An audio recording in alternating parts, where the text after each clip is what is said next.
ભક્ત સંત કબીરદાસજી નો એક વિશ્વ પ્રસિદ્ધ દોહો છે.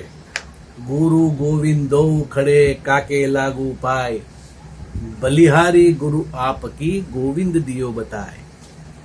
હવે આ જે દોહો છે ને એના વિલક્ષણ બે અર્થ નીકળે છે.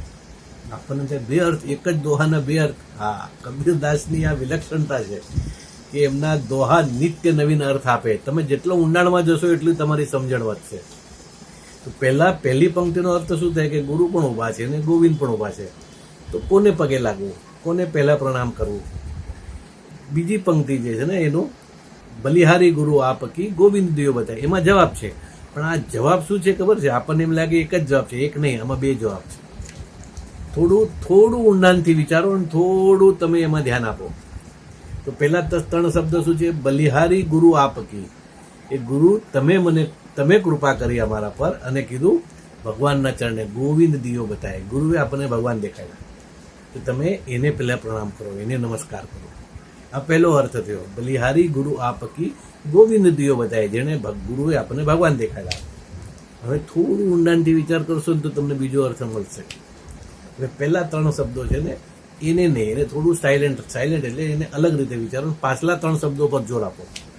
બલિહારી ગુરુ આપકી ગોવિંદ દિયો બતાય. બીજા 3 શબ્દ એ સમજાવે છે કે ગુરુની બલિહારી છે. ગુરુ હતા તો તું મારા સુધી પહોંચ્યો.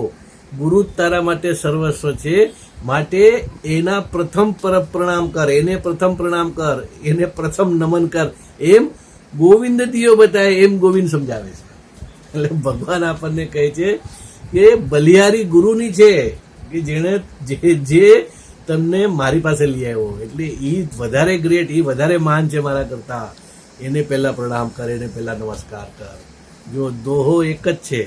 પહેલા 3 શબ્દ એમ કહે છે કે ગુરુ એમ કહે છે ગોવિંદને પ્રણામ કરો, અને બીજા 3 શબ્દ શું કહે છે? ગોવિંદ એમ કહે છે કે ગુરુને પ્રણામ કરો.